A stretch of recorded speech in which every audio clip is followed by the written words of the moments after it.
नमस्कार दोस्तों, डेट है आज की 19 नवंबर 2020 और स्वागत है आपका एडिटोरियल डिस्कशन में। आज हिंदू में एक ही आर्टिकल इंपॉर्टेंट है, इंडिया यूएसए रिलेशनशिप से संबंधित। दोनों देशों के लीडर्स, यूएसए के जो प्रेसिडेंट इन इलेक्ट हैं जो बाइडन और भारत के प्रधानमंत्री मोदी, दोनों के बीच फ़ोन पर बातचीत हुई। तो इसमें आर्टिकल में से पॉइंट्स निकलेंगे और ये बीच में जो बड़ा आर्टिकल है, राइटर फॉर्मर जज हैं, आरोप लगाते हैं सुप्रीम कोर्ट ने रिपब्लिक टीवी के एंकर अर्नब गोस्वामी को इतनी जल्दी बेल दे दी, लेकिन आम आदमियों को इतना जल्दी जस्टिस नहीं मिलता है। इसके अलावा दो आर्टिकल्स हम डिस्कस करेंगे, एक इंटीग्रिटी पैक्ट से संबंधित जो कि थोड़ा रिसर्च करके हैं, और दूसरा आर्टिकल हम डिस्कस करेंगे यानी ओवरऑल तीसरा रूरल एरियाज में नॉन फार्म सेक्टर में जॉब्स से संबंधित। वो इंडियन एक्सप्रेस का आर्टिकल है, वो अच्छा आर्टिकल है। और सबसे लास्ट में एथिक्स का एक छोटा सा पोर्शन। वैसे देखो, दूसरे सोर्सेज से काफ़ी बार हमें आर्टिकल्स कवर करने पड़ते हैं ना, तो इसलिए डिस्कशन लेट भी हो जाती है। एक बात बताओ, क्या ये बहाना चल गया? नहीं चला, कोई बात नहीं, कल से हम पक्का डिस्कशन जल्दी करेंगे। इतना लेट डिस्कशन हो जाता है, मज़े नहीं आते हैं ना। कल से हम पक्का सुबह जल्दी डिस्कशन स्टार्ट करेंगे। चलिए अभी डिस्कशन स्टार्ट करते हैं। First important article government organisations में इंटीग्रिटी पैक्ट से संबंधित है। आप जनरल स्टडी पेपर 2 के इस टॉपिक से आर्टिकल को कनेक्ट कर सकते हो। ये सारे एस्पेक्ट्स हम कवर करेंगे इस आर्टिकल को डिस्कस करते वक्त। सबसे पहले कंटेक्स्ट की बात हम नहीं करेंगे, सबसे पहले बेसिक्स की बात करेंगे। आप बताइए, क्या आपने इंटीग्रिटी पैक्ट के बारे में कभी सुना है? कभी ना कभी तो पक्का आपने सुना ही होगा। क्या है ये इंटीग्रिटी पैक्ट? ये देखो, एक टूल है करप्शन को प्रिवेंट करने के लिए पब्लिक कॉन्ट्रैक्टिंग में।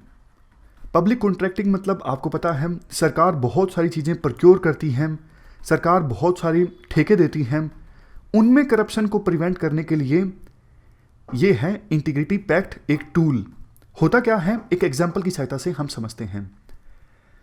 मान लीजिए मिनिस्ट्री ऑफ हेल्थ कोविड-19 आने के बाद आईसीयू में जो बेड होते हैं जिस पे वेंटिलेटर लगा होता है, वो प्रोक्योर कर रही हैं, और एक टेंडर मिनिस्ट्री ऑफ हेल्थ की तरफ से निकाला गया है।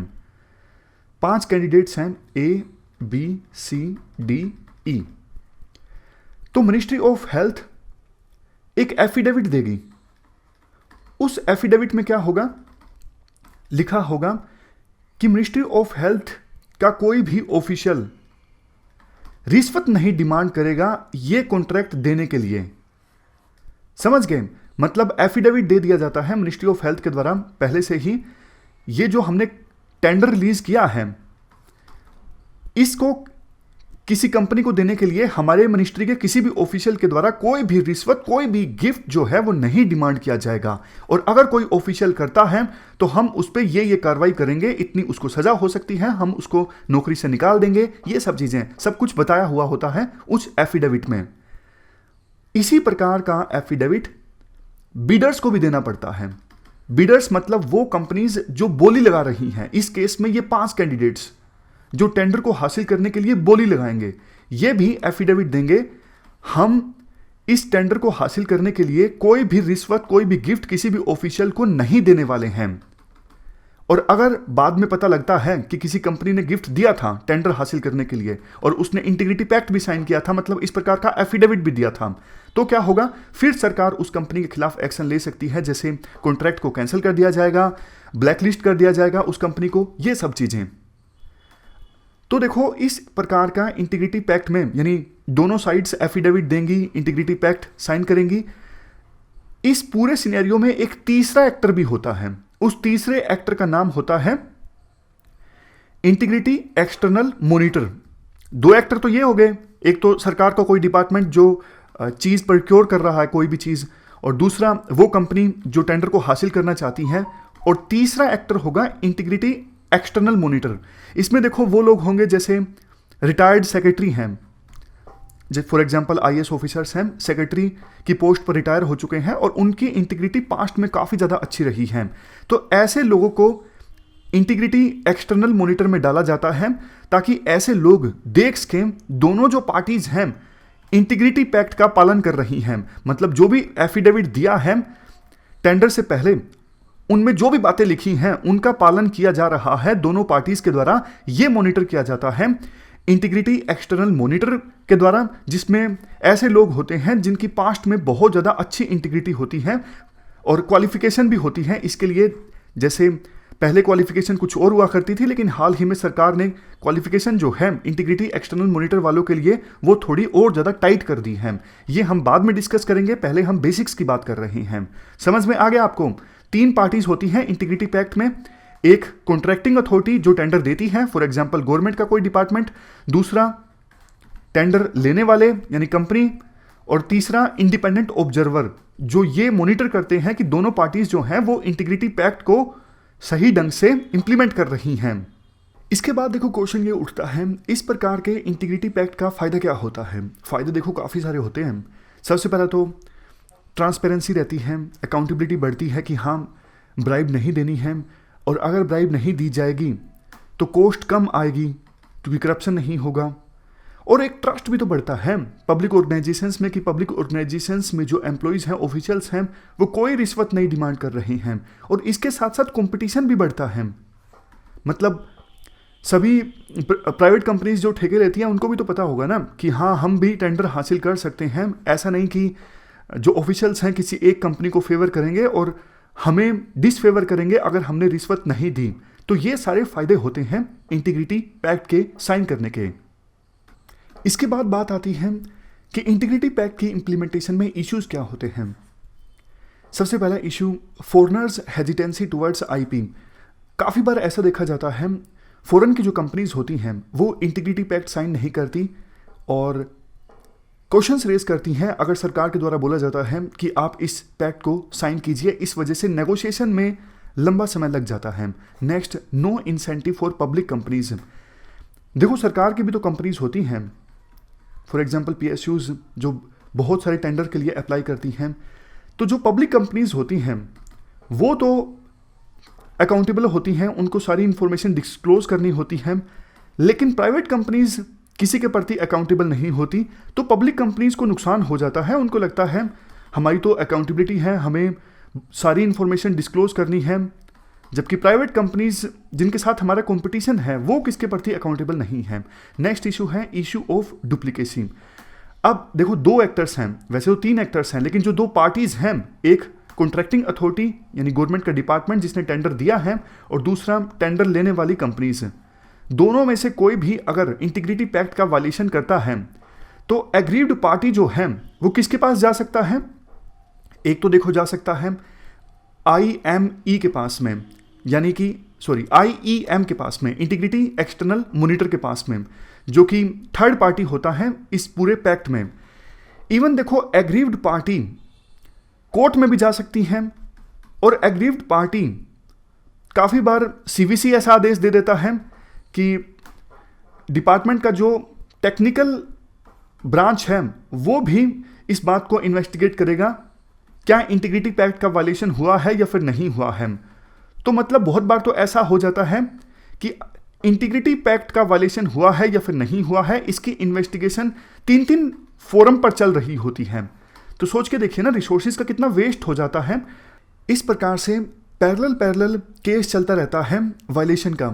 नेक्स्ट है प्राइवेसी इशू। जैसा हमने पहले डिस्कस किया, पब्लिक सेक्टर अंडरटेकिंग्स को ये लगता है हम बहुत ज़्यादा डिस्क्लोज कर देते हैं, जबकि प्राइवेट कंपनीज ज़्यादा इंफॉर्मेशन डिस्क्लोज करती नहीं हैं, तो इसलिए कंपटीशन में हम पिछड़ जाते हैं। Next, integrity external monitor. इनमें जो लोग होते हैं जैसा हमने डिस्कस किया, for example retired IAS officers जो सेक्रेटरी लेवल की पोस्ट से रिटायर हुए हैं, इनको बहुत बार इंटीग्रिटी पैक्ट की गहराई से जानकारी नहीं होती, इनके पास एक्सपीरियंस नहीं होता। तो शुरुआत में इनको पता नहीं होता कि कैसे फंक्शंस, कैसे इंटीग्रिटी पैक्ट इंप्लीमेंट होता है और क्या क्या निटिग्रिटीज़ होती हैं इस पैक्ट की, उनके बारे में ज़्यादा जानकारी होती नहीं है, इसलिए दिक्कत हो जाती है। वे फॉरवर्ड की बात करते हैं। सबसे पहला तो जो ये डुप्लीकेसी इश्यूज़ हैं, पैरेलल कई सारे फ्रंट्स पे केस चलता है वायलेशन का, इसको रिजोल्व किया जाए। एग्रीव्ड पार्टी ने अगर किसी एक फोरम पर, फॉर एग्जांपल सिविल कोर्ट में या फिर इंटीग्रिटी एक्सटर्नल मॉनिटर के पास अप्लाई किया है कि हाँ हमारे साथ गलत हुआ है, वायलेशन किया गया है दूसरी पार्टी के द्वारा इंटीग्रिटी पैक्ट का, तो फिर बाकी फ्रंट्स पर केस ना चले। इससे रिसोर्सेज की भी बचत होगी, टाइम भी बचेगा। Next, rectifying the role of IEM। देखो, इंटीग्रिटी एक्सटर्नल मॉनिटर जो ये थर्ड पार्टी होती है इस पैक्ट में, जिनका काम होता है ऑब्जर्व करना, इनका रोल काफ़ी ज़्यादा इंपॉर्टेंट होता है। बट इनमें चूंकि जो लोग होते हैं काफ़ी बार सीरियस नहीं होते अपने काम को लेके, काफ़ी बार कॉम्पिटेंसी का अभाव होता है, तो इस वजह से ये जो तीसरी पार्टी है ना, ये तो पूरी तरह से वीक हो जाती है। जबकि इंटीग्रिटी पैक्ट 3 पिलर्स पे टिका हुआ है, ये तीसरी पार्टी, ऑब्जर्व करने वाली पार्टी अगर वीक हो जाएगी तो फिर इंटीग्रिटी पैक्ट का इंप्लीमेंटेशन ठीक से नहीं हो सकेगा। इसके बाद नेक्स्ट, एक टाइम लिमिट भी सेट करना जरूरी है। अगर देखो 2 पार्टीज में से किसी को भी कोई शिकायत है तो उस शिकायत का समाधान एक निश्चित टाइम फ्रेम में होना चाहिए। फॉर एग्जांपल, कॉन्ट्रैक्टिंग पार्टी यानी गवर्नमेंट या फिर दूसरी तरफ बीडर जिसने बोली लगाई है, दोनों में से किसको भी शिकायत है कि इंटीग्रिटी पैक्ट का वायलेशन हुआ है तो उस शिकायत का समाधान एक टाइम फ्रेम में होना चाहिए। नेक्स्ट, ये पैक्ट दोनों के लिए ओपन होना चाहिए, पब्लिक प्लेयर्स के लिए भी और प्राइवेट प्लेयर्स के लिए भी, तब इक्वालिटी आएगी। अदरवाइज तो जो हमने डिस्कस किया कि पब्लिक प्लेयर्स को नुकसान हो जाता है, वो कंपटीशन में पिछड़ जाते हैं। सबसे लास्ट में, एथिकल कॉम्पिटेंसी को बिल्ड करना जरूरी है, हमें लोगों को एजुकेट करना जरूरी है वैल्यूज़ के बारे में और मोरल्स के बारे में। तो ये एथिक्स का एक इंपॉर्टेंट टॉपिक है इंटीग्रिटी पैक्ट। अब आते हैं कंटेक्स्ट की तरफ। हमने पूरा बेसिक्स, बैकग्राउंड सब कुछ डिस्कस कर लिया। अब जानते हैं हुआ क्या है। देखो, जो ये तीसरी पार्टी होती है ना इंटीग्रिटी पैक्ट को ऑब्जर्व करने वाली, IEM यानी इंटीग्रिटी एक्सटर्नल मॉनिटर, इनमें कौन से लोग हो सकते हैं, उनकी क्वालिफिकेशन को हाल ही में सरकार ने चेंज किया। नए चेंज के अनुसार गवर्नमेंट में और PSUs में वो ऑफिसर्स जो सेक्रेटरी लेवल की पोस्ट से रिटायर हुए हैं वो शामिल हो सकते हैं IEM में, या फिर इक्विवेलेंट पे स्केल के जैसे कि ऑफिशियल्स जो चेयरमैन या फिर मैनेजिंग डायरेक्टर की पोस्ट से रिटायर हुए हैं PSUs में या फिर शेड्यूल A की कंपनीज में। तो ये कुछ क्वालिफिकेशन है, आप एक बार ऊपर से देख सकते हो। कहने का देखो एसेंस ये है कि सरकार ने जो क्वालिफिकेशन है वो पहले की अपेक्षा कर टाइट कर दी है, क्योंकि ये क्रिटिसिज्म होता था इंटीग्रिटी पैक्ट का कि ये जो तीसरी पार्टी होती थी यानी इंटीग्रिटी एक्सटर्नल मॉनिटर, इनमें ऑफिशियल्स में काफ़ी बार कॉम्पिटेंसी नहीं होती, वो इंटरेस्टेड नहीं होते। और भी सरकार ने चेंजेस किए हैं, जैसे कि पहले देखो कार्यकाल 3 साल का हो सकता था इंटीग्रिटी एक्सटर्नल मॉनिटर में शामिल लोगों का, और 2 साल तक एक्सटेंड भी किया जा सकता था CVC के द्वारा अगर कंसर्न्ड ऑर्गेनाइजेशन के द्वारा रिक्वेस्ट की जाती थी। बट अब एक्सटेंड नहीं किया जाएगा, सिर्फ 3 साल का कार्यकाल होगा। नेक्स्ट, देखो पहले क्या होता था, CVC के द्वारा कुछ नेम्स का एक पैनल मेंटेन किया जाता था कि कंसर्न्ड ऑर्गेनाइजेशन इनमें से चूज कर सकती है कि किसको इंटीग्रिटी एक्सटर्नल मॉनिटर में शामिल करना है। अगर किसी ऑर्गेनाइजेशन को नहीं नाम पसंद होते CVC के पैनल में, तो वो ऑर्गेनाइजेशन अपनी तरफ से भी नाम सौंप सकती थी कि हमें आपके नाम पसंद नहीं है, आप इन लोगों को डाल दीजिए इंटीग्रिटी एक्सटर्नल मॉनिटर में। बट अब नए बदलाव के अनुसार कोई भी ऑर्गेनाइजेशन अपनी तरफ से नाम नहीं सजेस्ट कर सकेगी, सिर्फ CVC के पैनल में जो नाम है उनमें से ही चूज करके भेजना होगा CVC को कि हमें इन लोगों को इंटीग्रिटी एक्सटर्नल मॉनिटर में शामिल करना है। तो ये हमने कुछ नए बदलाव डिस्कस किए। नए बदलाव हाल ही में हुए हैं, इसलिए क्वेश्चन UPSC के द्वारा मेंस में पूछा जा सकता है। चलते हैं आगे। Next article India USA relations के बारे में है। आप जनरल स्टडी पेपर 2 के इस टॉपिक से आर्टिकल को रिलेट कर सकते हो। क्या कंटेक्स्ट है, भारत के प्रधानमंत्री मोदी और USA के प्रेसिडेंट इन इलेक्ट यानी जिनको 20 जनवरी 2021 को प्रेसिडेंट पद की शपथ लेनी है, जो बाइडन, उनके बीच में फ़ोन पर मुलाकात हुई, काफ़ी सारे इश्यूज़ पर चर्चा हुई, और जो स्टेटमेंट फॉरेन मिनिस्ट्री के द्वारा जारी की गई है, हमारी इंडिया की फॉरेन मिनिस्ट्री के द्वारा, उसके अनुसार दोनों ने यानी भारत के प्रधानमंत्री ने और USA के प्रेसिडेंट इन इलेक्ट जो बाइडन ने कमिटमेंट जाहिर की इंडिया US स्ट्रेटेजिक पार्टनरशिप के प्रति, और काफ़ी सारे इश्यूज़ पर कंसर्न्स और प्रायोरिटीज़ शेयर की, जैसे कि कोविड-19 की महामारी, climate change, Indo Pacific region में कोऑपरेशन।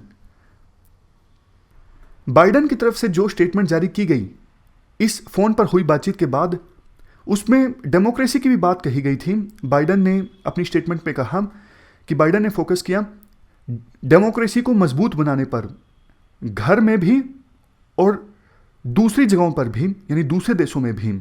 लेकिन मिनिस्ट्री ऑफ एक्सटर्नल अफेयर के द्वारा इस लाइन को इंक्लूड नहीं किया गया। तो लगता ऐसे है कि मिनिस्ट्री ऑफ एक्सटर्नल अफेयर्स इस बात को लेकर कंफर्टेबल नहीं है। इससे पहले देखो, जो बाइडन ने और कमला हैरिस ने काफ़ी सारी स्टेटमेंट्स दी थी जम्मू एंड कश्मीर के इशू पर, सिटीजनशिप अमेंडमेंट एक्ट के इशू पर, और इंडिया में एनजीओज पर जो एक्शन लिया जा रहा है। काफ़ी बार एनजीओज पर आरोप लगता है कि वो एंटी इंडिया गतिविधियों को प्रमोट करते हैं या फिर फंड्स में मिसमैच के आरोप लगते हैं। तो काफ़ी सारे ऐसे एनजीओज पर एक्शन लिया गया है सरकार के द्वारा। तो इन इश्यूज पर स्टेटमेंट्स दी जा चुकी हैं यूएसए के प्रेसिडेंट इन इलेक्ट और वाइस प्रेसिडेंट इन इलेक्ट के द्वारा, और जबकि भारत सरकार इन इश्यूज पर कंफर्टेबल नहीं है। आर्टिकल में कहा जाता है, इससे भी ज़्यादा हैरानी वाली बात यह है, जो ट्रेडिशनल सिक्योरिटी इश्यूज हैं जैसे global terrorism, conflict regions, for example Afghanistan में ट्रेड, अफगानिस्तान में इंस्टेबिलिटी या फिर ट्रेड इश्यूज, इन पर चर्चा नहीं हुई दोनों देशों के लीडर्स के बीच। कोविड-19 पर हालांकि कोऑपरेशन की संभावना काफ़ी ज़्यादा है, क्योंकि आज के समय में इंडिया और यूएसए दोनों ही सबसे ज़्यादा प्रभावित देश हैं कोविड-19 से। यूएसए में 11 मिलियन केसेस सामने आ चुके हैं और इंडिया में 8 मिलियन केसेस। तो दोनों देशों की फिलहाल ये प्रायोरिटी है कि जल्द से जल्द लोगों को, खास करके जो सबसे ज़्यादा वल्नरेबल हैं, उनको अफोर्डेबल वैक्सीन प्रोवाइड की जाए, और रिकवरी इकोनॉमी की सुनिश्चित करना, ये भी दोनों देशों की प्रायोरिटी है। और दोनों देशों की अप्रोच भी सेम है। जैसे इंडिया में वोकल फॉर लोकल स्लोगन पे फोकस किया जा रहा है, आत्मनिर्भर भारत पे फोकस किया जा रहा है, उसी प्रकार से यूएसए के प्रेसिडेंट इन इलेक्ट जो बाइडन भी बाय अमेरिकन पर फोकस कर रहे हैं। उनका कहना है कोई भी फर्म जो अमेरिका में प्रोड्यूस नहीं करती उसका माल आप मत खरीदिए। तो दोनों देशों की जो अप्रोच है वो सेम है, बट ये जो अप्रोच है ये थोड़ा प्रोटेक्शनिस्ट वाली है।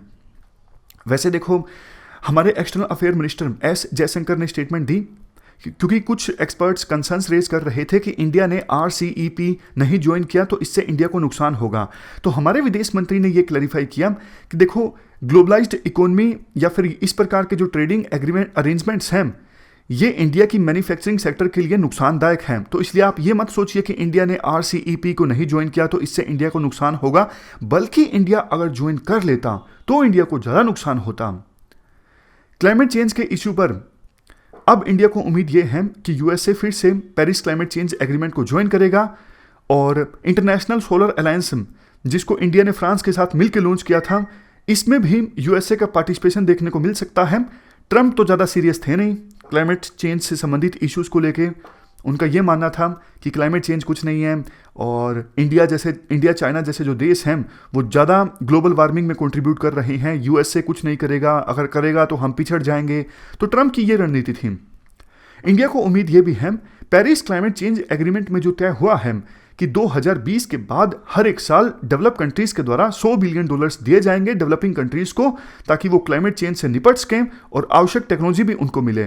तो यूएसए इस ग्रीन क्लाइमेट फंड में कंट्रीब्यूट करेगा, ऐसा इंडिया को उम्मीद है।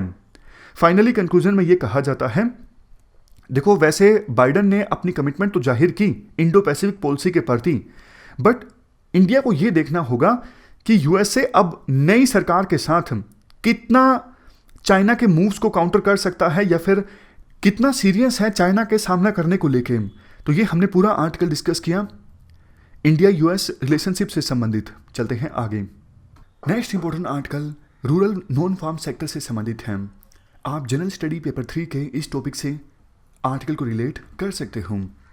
इन एस्पेक्ट्स पर हमारी नज़र रहेगी इस आर्टिकल की डिस्कशन में। सबसे पहले हम बात करते हैं कंटेक्स्ट की।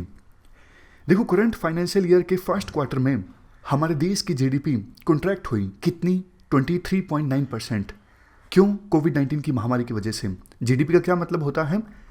एक साल में जितनी गुड्स एंड सर्विसेज प्रोड्यूस हुई हमारे देश में, उनकी वैल्यू का सम हमने ये स्पेसिफिक केस लिया इंडिया का और स्पेसिफिक टाइम पीरियड लिया 1 साल। वैसे जनरल डेफिनेशन तो जीडीपी की ये होती है, किसी टेरिटोरियल बाउंड्री में एक निश्चित समय में जितने भी गुड्स एंड सर्विसेज प्रोड्यूस हुए उनकी वैल्यू का सम। देखो फर्स्ट क्वार्टर में बेशक हमारे देश की जीडीपी श्रिंक हुई 23.9%, लेकिन एग्रीकल्चर सेक्टर में ग्रोथ रेट रही 3.4%। तो ये तो काफ़ी अच्छी बात है एग्रीकल्चर सेक्टर के लिए। लेकिन देखो एग्रीकल्चर सेक्टर हमारा बहुत से चैलेंजेस फेस कर रहा है, जैसे क्लाइमेट चेंज का चैलेंज है। कभी बारिश एकदम से बहुत ज़्यादा हो जाती है, कभी लगातार 2-2 साल तक सूखा रहता है। ग्राउंड वाटर काफ़ी तेज़ी से डिप्लीट हो रहा है, सोइल डिग्रेडेशन ज़्यादा हो रहा है, सोइल की फर्टिलिटी जो है वो कम हो रही है।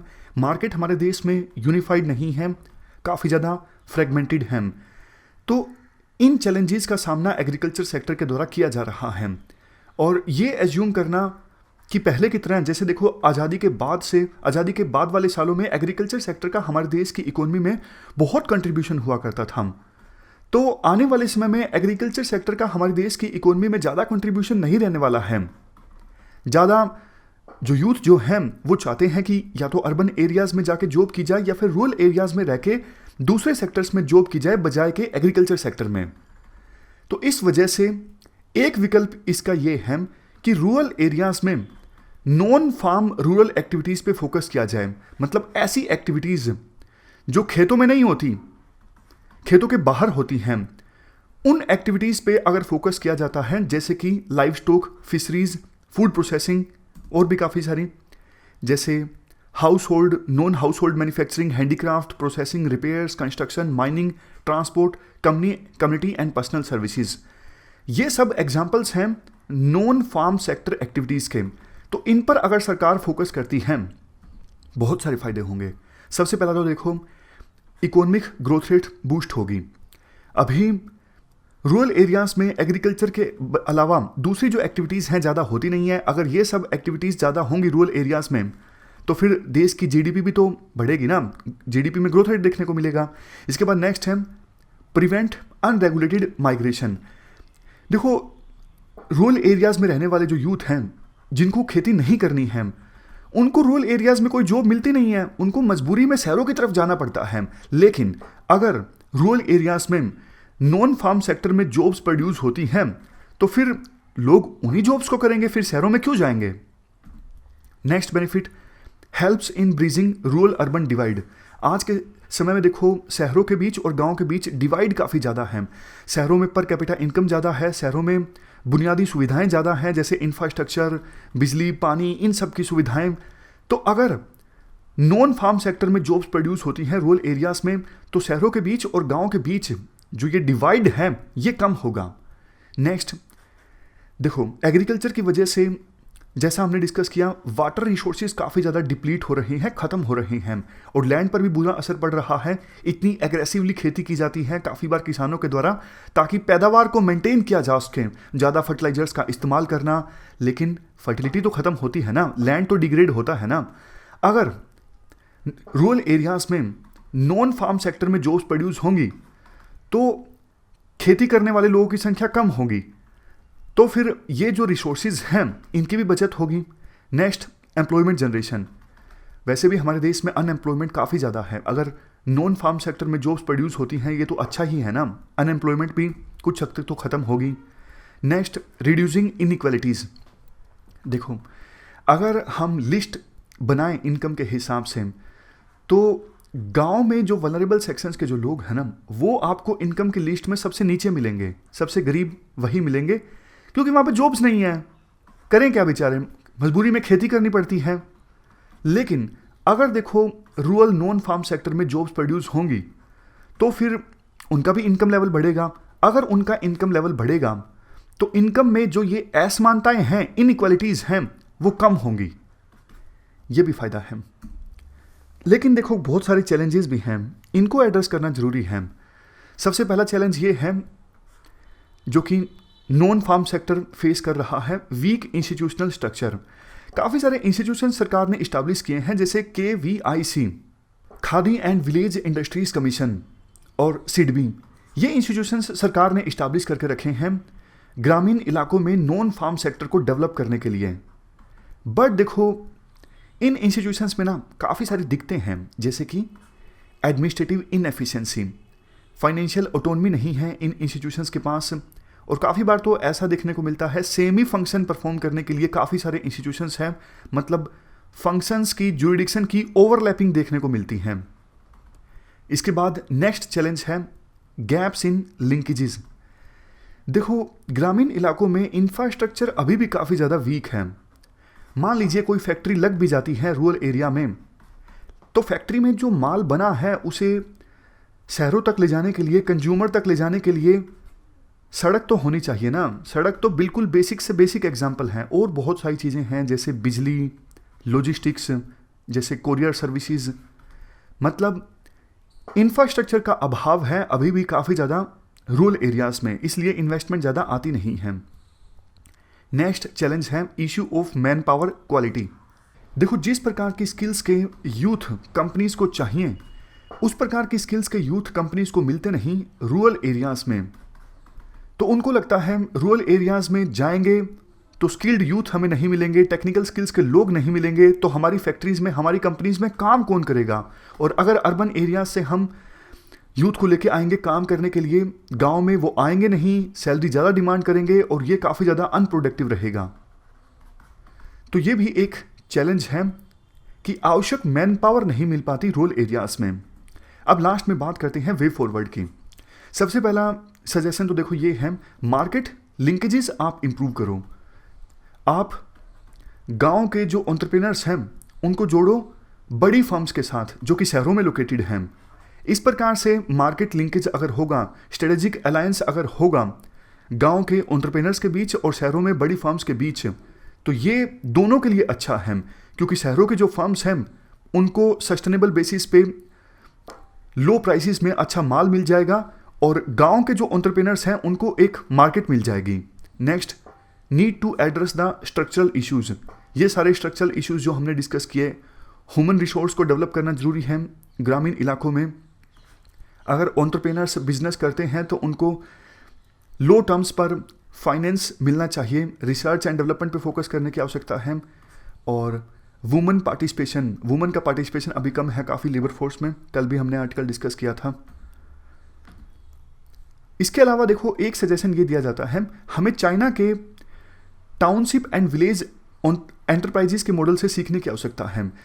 इसे अक्सर चाइना की जो रिमार्केबल ग्रोथ हुई है उसका इंजन ऑफ ग्रोथ भी कहा जाता है।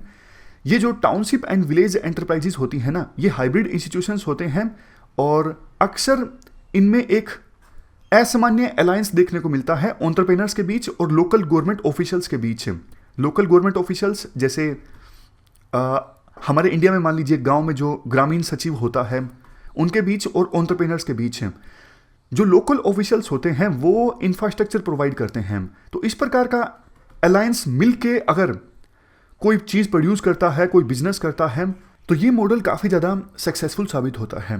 लास्ट में बात करते हैं कंक्लूजन की। कंक्लूजन में कहा जाता है, देखो रूरल एरियाज की डेवलपमेंट में non farm rural sector already एक इम्पोर्टेंट रोल प्ले कर रहा है, बट स्कोप काफ़ी ज़्यादा है। जो हमने इस आर्टिकल में बेनिफिट्स डिस्कस किए, उन सब बेनिफिट्स को अचीव किया जा सकता है अगर सरकार चैलेंजेस एड्रेस करती है। बट इसके साथ साथ ऐसा नहीं कि सरकार एग्रीकल्चर सेक्टर पे बिल्कुल ही ध्यान देना छोड़ दे। एग्रीकल्चर सेक्टर में अभी भी हमारे देश में बहुत से लोग लगे हुए हैं, इसलिए परस्पर एग्रीकल्चर सेक्टर पर भी सरकार को ध्यान देना होगा। तो ये हमने पूरा आर्टिकल डिस्कस किया नॉन फार्म रूरल सेक्टर के बारे में। हमारी आज की इस डिस्कशन में इतना ही है। आज हमने 3 इश्यूज डिस्कस किए। Thank you very much for discussion. वैसे डिस्कशन को समाप्त करने से पहले एथिक्स में लास्ट छोटा सा पोर्शन हम डिस्कस करते हैं डायमेंशन ऑफ एथिक्स का। 4 डायमेंशंस के बारे में हम डिस्कस करते हैं ब्रीफ में, Meta ethics, descriptive ethics, normative ethics और अप्लाइड एथिक्स। समझ गए? एथिक्स की जो 4 डायमेंशंस हैं उनको हम ब्रीफ में डिस्कस करेंगे। सबसे पहले बात करते हैं मेटा एथिक्स क्या है। देखो मेटा एथिक्स इन सभी इश्यू से डील करता है, जैसे इशू ऑफ यूनिवर्सल ट्रूथ। आपको याद होगा जब हमने एथिक्स की प्रॉपर्टीज को डिस्कस किया था, एसेंस को डिस्कस किया था, तो हमने ये डिस्कस किया था कि एथिक्स जो होते हैं वो सब्जेक्टिव होते हैं। फॉर एग्जाम्पल, कोई प्रैक्टिस इंडियन सोसाइटी में एथिकल हो सकती है तो वही प्रैक्टिस वेस्टर्न सोसाइटी में अनएथिकल भी हो सकती है। लेकिन आप मुझे एक बात बताइए, क्या कुछ ऐसे प्रिंसिपल्स, ऐसे स्टैंडर्ड्स, ऐसा बिहेवियर भी है जो पूरे वर्ल्ड में एथिकल हो? क्या है कुछ? हाँ, सच बोलना, ऑनेस्टी, लॉयल्टी, इनको देखो पूरे वर्ल्ड में एथिकल माना जाता है। अब ऐसा तो है नहीं कि इंडियन सोसाइटी में ऑनेस्टी को एथिकल माना जाता हो और वेस्टर्न सोसाइटी में या फिर किसी दूसरे देश की सोसाइटी में इसे अनएथिकल माना जाता हो। नहीं, लव, जस्टिस, ऑनेस्टी, ये देखो कुछ ऐसी चीज़ें हैं जो यूनिवर्सल एथिकल हैं। इसके अलावा देखो मेटा एथिक्स में और कौन कौन सी चीज़ें आती हैं? भगवान की मर्जी क्या है, एथिकल जजमेंट में रीज़न का क्या रोल होता है, या फिर एथिकल टर्म्स, जैसे देखो हम बात करते हैं कि ये चीज़ गलत है, ये सही है।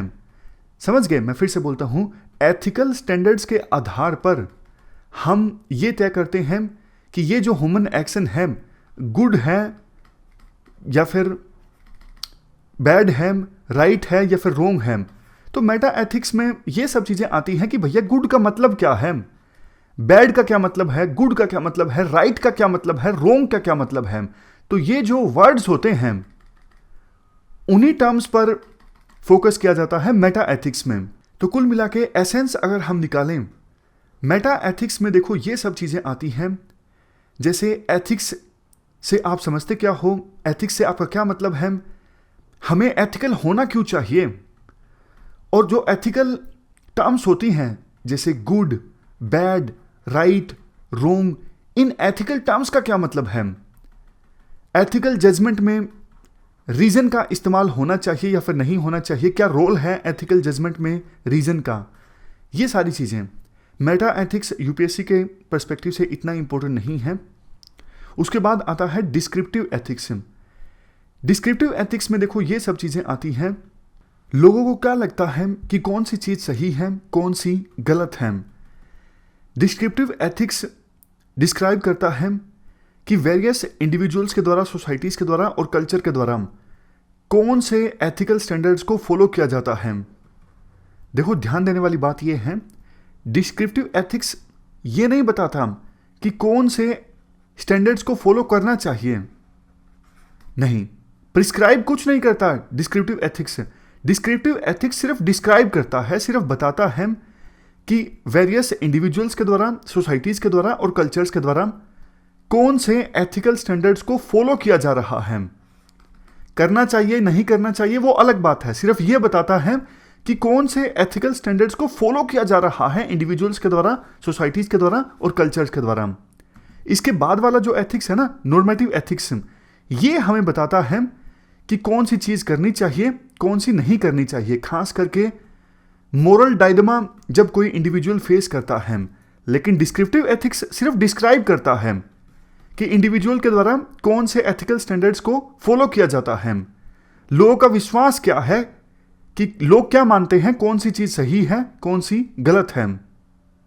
इसके अलावा देखो डिस्क्रिप्टिव एथिक्स इस चीज़ पर भी फोकस करता है कि एथिक्स की हिस्ट्री क्या है, इतिहास क्या है एथिक्स का, कैसे एथिक्स इवोल्व होता है, और अलग अलग कल्चर्स में जो टैबू है, टैबू समझते हो ना, जैसे ऐसी चीज़ जिसके बारे में कोई डिस्कस नहीं करना चाहता। For example sex, Indian society में सेक्स को टैबू माना जाता है। यूजली लोग अनकंफर्टेबल होते हैं सेक्स के बारे में डिस्कस करने के लिए। उसी प्रकार से अलग अलग सोसाइटीज़ में कुछ ऐसे टैबूज होते हैं, अलग अलग सोसाइटीज़ में कस्टम्स या फिर जो कन्वेंशंस प्रिवलेंट हैं उनका रिकॉर्ड भी रखा जाता है डिस्क्रिप्टिव एथिक्स के अंदर। ये सब चीज़ें डिस्क्रिप्टिव एथिक्स में आती हैं। ये भी यूपीएससी के हिसाब से इतना इम्पोर्टेंट नहीं है। इसके बाद आता है नॉर्मेटिव एथिक्स। ये बहुत ज़्यादा इम्पोर्टेंट है यूपीएससी के हिसाब से। नॉर्मेटिव एथिक्स के अंदर फर्दर दो थ्योरीज हैं, एजेंट थ्योरी और एक्शन थ्योरी। एक्शन थ्योरी के अंदर दो टाइप हैं, डियोंटोलॉजी और टेलियोलॉजी। और टेलियोलॉजी के फर्दर टाइप्स या फिर डायमेंशंस हैं यूटिलिटेरियनिज्म, कॉन्ट्रैक्टेरियंस, कंटेम्प्रेरी कॉन्ट्रैक्टेरियंस, फेमिनिस्ट एथिक्स या फिर एथिक्स ऑफ केयर।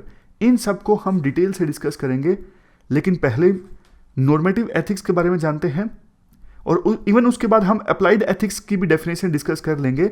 फिर हम धीरे धीरे डिटेल में जाना स्टार्ट करेंगे नॉर्मेटिव एथिक्स के अंदर और बाद में डिटेल में जाएंगे अप्लाइड एथिक्स के अंदर। तो पहले सिंपली डेफिनेशन डिस्कस कर लेते हैं नॉर्मेटिव एथिक्स की। देखो, नॉर्मेटिव एथिक्स नॉर्म्स के साथ डील करता है कि कैसे किसी को बिहेव करना चाहिए, कैसे किसी को एक्ट करना चाहिए। नॉर्मेटिव एथिक्स में वो थ्योरीज आती हैं जो बताती हैं कौन सी चीज़ सही है, कौन सी चीज़ गलत है, क्या करना चाहिए, क्या नहीं करना चाहिए। खास करके तब जब कोई इंडिविजुअल मोरल डायलेमा फेस करता है, यानी दो वैल्यूज़ के बीच में टकराव देखने को मिलता है, तब कौन सा डिसीजन लेना चाहिए, तब काम आता है ये नॉर्मेटिव एथिक्स। चूँकि देखो, नॉर्मेटिव एथिक्स प्रिस्क्राइब करता है, सजेस्ट करता है, बताता है कौन सी चीज़ सही है, कौन सी करनी चाहिए, तो इसलिए नॉर्मेटिव एथिक्स को प्रिस्क्रिप्टिव एथिक्स भी कहा जाता है। नॉर्मेटिव एथिक्स के बाद सबसे लास्ट में है अप्लाइड एथिक्स। देखो, जब एथिकल थ्योरीज को हम रियल लाइफ सिचुएशन में अप्लाई करते हैं तब इमर्ज होके आता है अप्लाइड एथिक्स। जैसे मीडिया एथिक्स, हम एथिकल थ्योरीज को मीडिया के क्षेत्र में अप्लाई कर रहे हैं। दूसरा एग्जाम्पल है मेडिकल एथिक्स, एथिकल थ्योरीज को हम मेडिकल के क्षेत्र में अप्लाई कर रहे हैं। तो सिंपल मतलब ये है, एथिकल थ्योरीज को जब हम रियल लाइफ सिचुएशन में अप्लाई करते हैं तब अप्लाइड एथिक्स निकल के आता है। बट देखो, किसी इशू को हम अप्लाइड एथिकल इशू माने, इसके लिए दो कंडीशंस का फुलफिल होना जरूरी है। पहली कंडीशन, उस इशू में मोरालिटी का क्वेश्चन इन्वॉल्व होना चाहिए। जैसे देखो, लड़कियों को कैसे कपड़े पहनने चाहिए, ये पर्सनल चॉइस है, इसमें मोरालिटी का क्वेश्चन नहीं है कि लड़कियों को ऐसे कपड़े पहनने चाहिए, ये गलत है, ये सही है, नहीं, ये चॉइस है, पर्सनल चॉइस है। तो कोई भी इशू जिसे हम अप्लाइड एथिकल इशू बोलें तो उसमें मोरालिटी का क्वेश्चन इन्वॉल्व होना चाहिए। जैसे यूथनेशिया, यूथनेशिया सही है, ये गलत है, इसमें मोरालिटी का क्वेश्चन इन्वॉल्व है, तो ये पहली कंडीशन है।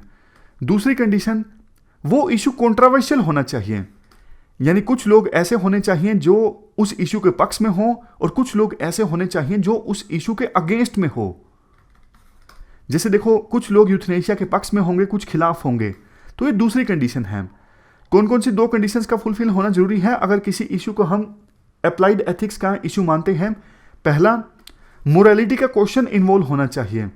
दूसरा, इशू कंट्रोवर्शियल होना चाहिए, यानी कुछ लोग उस इशू के पक्ष में होने चाहिए, कुछ खिलाफ में होने चाहिए। तो ये हमने बात की अप्लाइड एथिक्स की। अप्लाइड एथिक्स में काफ़ी सारी डायमेंशंस फर्दर आती हैं, जैसे professional ethics, media ethics, sports ethics, environment ethics, health ethics, medical ethics और वाइल्ड लाइफ एथिक्स।